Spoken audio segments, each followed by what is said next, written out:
How to log in to make.com account. Hello and welcome back to our YouTube channel How to Tutorials.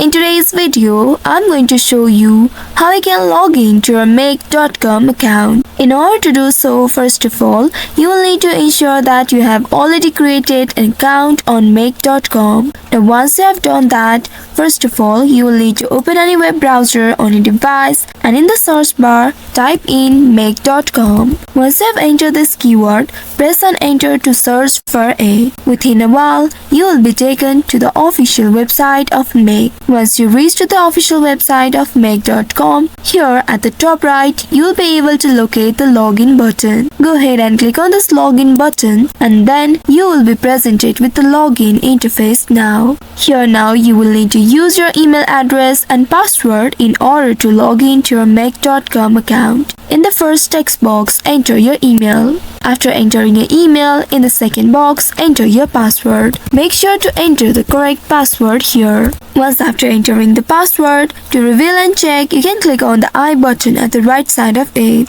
If you have entered it correctly, go ahead and click on the sign in button right here. After that, wait for a few moments and then you will see you have been successfully logged in to your make.com account. Now you will be able to access your account. So by following these steps, you should be able to log in to your make.com account. I hope this tutorial was helpful. If yes, don't forget to like, share and subscribe to our channel. Also hit that bell icon to never miss any updates from us. Thank you for watching.